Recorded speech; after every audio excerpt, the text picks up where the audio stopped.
I'm 50 now, and I had my abortion when I was 18. I was pretty young. I was 21, and I was in a relationship that wasn't very serious, per se. And I can still remember sitting there in utter horror.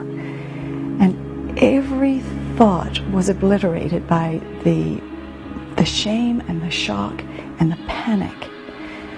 And all I could think about was, how do I get myself out of this terrible mess as quickly as possible?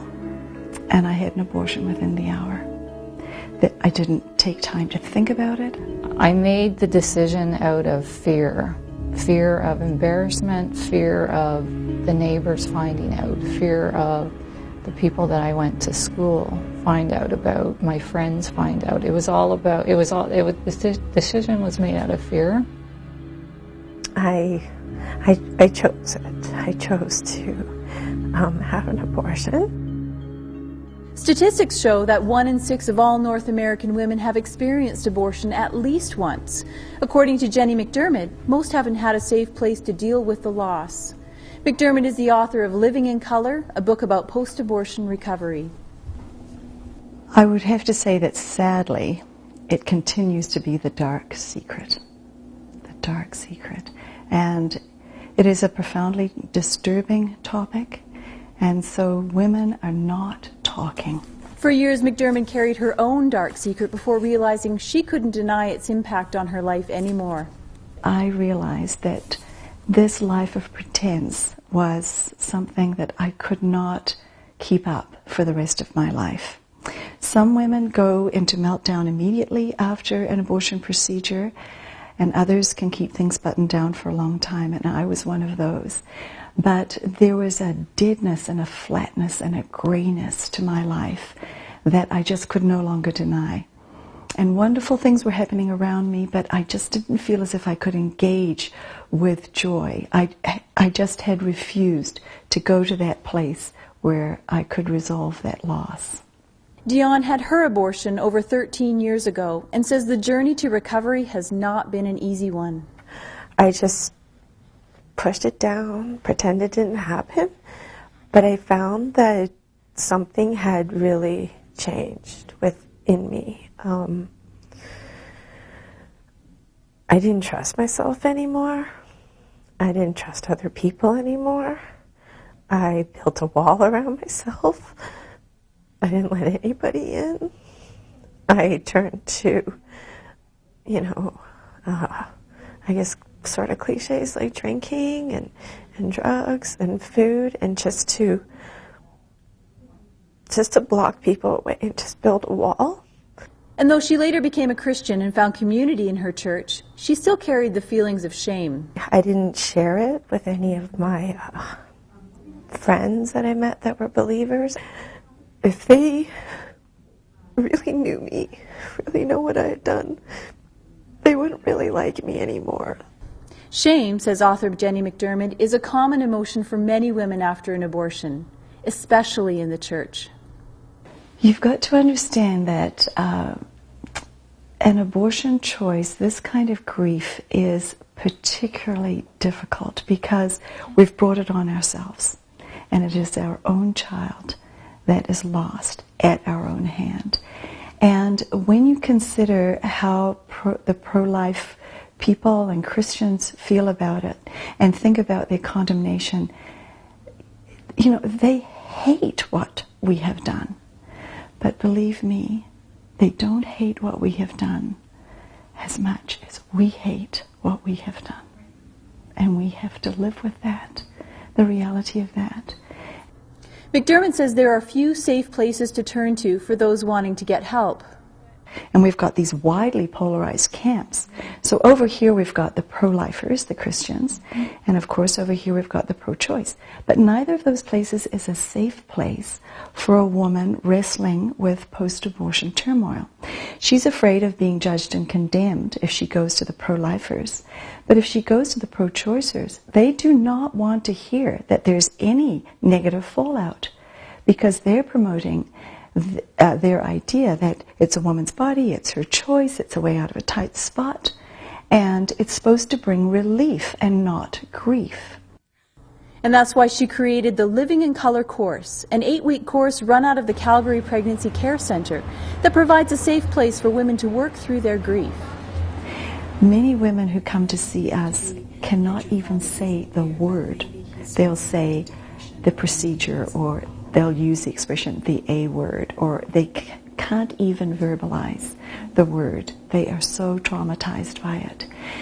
Una Whitmire is the Centre Director at the Calgary Pregnancy Care Centre. Though they've offered help to women dealing with abortions for more than 20 years, she says few women have had the courage to process their grief.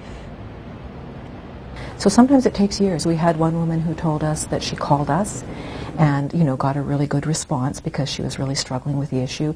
And it took her 2 years to make that next call and actually come into the center. And then it took her some time again before she actually was able to do a grief group. Though she had worked through some of her grief through a church support group, Dion knew there were still unresolved issues. After digging up a contact number for Jenny McDermott, she was invited to participate in the Living in Color course. Part of me is always like, I want to, because I want to get healed, and I believe that it's time, especially going into the field that I want to get into. I want to be balanced, I want to be healthy and strong, but to go back and relive the whole experience and that, and addressing all the anger and bitterness and that I wasn't, I guess, overly enthralled or excited to do, but I knew it would be worth it. Susan, not her real name, says she woke up suddenly in the middle of the night on the 30th anniversary of her abortion. The light bulb went on and I finally realized that I'd spent the last 30 years sort of hating my mom, hating myself, not being able to come to terms with what I had done. Susan's mother encouraged her to have the abortion, saying it would release her from the trap of early motherhood or a marriage of convenience. But in fact, she says, it did the opposite. When you have a secret inside that's so shameful and painful, you just start to shut off everything in your life. You shut down in your relationships, you shut down in any dreams you may have had about, your life or the direction it was going to go.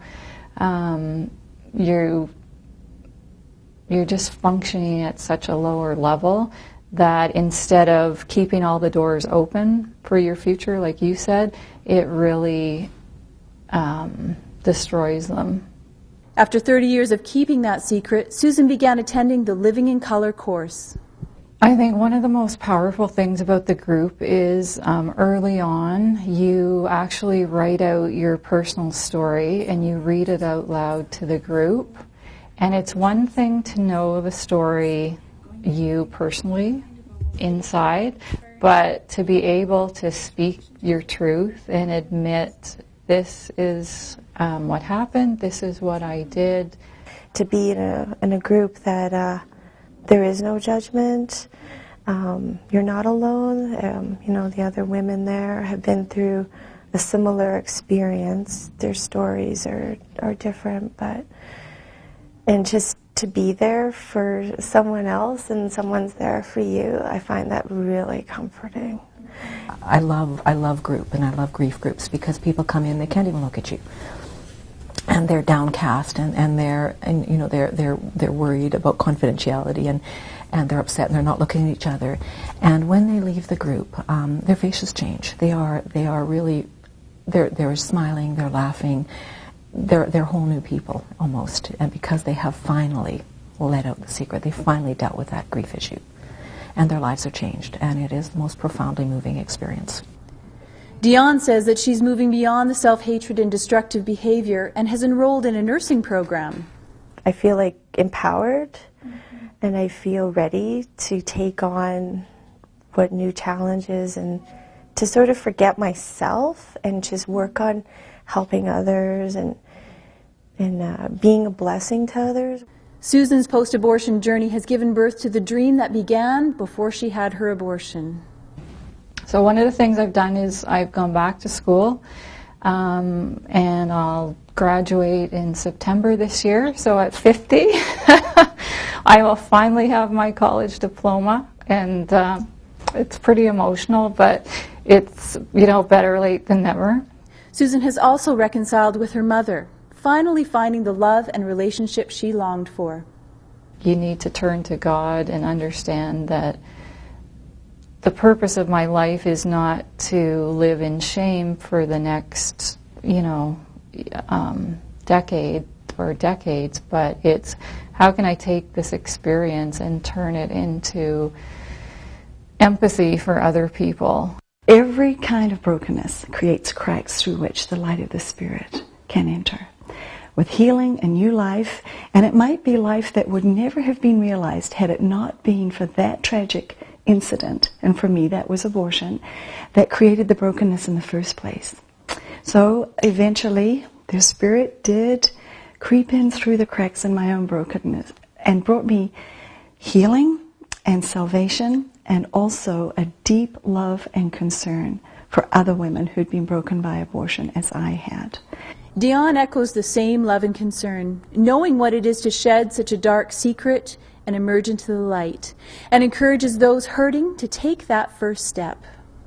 For anyone who is dealing with their own abortion experience or knows anybody of it, that there's hope and there's help, and just to have some courage and pick up the phone and make an appointment to call whatever agency where they are. It'll probably be the hardest phone call that they'll make, but they won't regret it. They'll get a new lease on life. In Calgary, I'm Natalie Faith for 100 Huntley Street.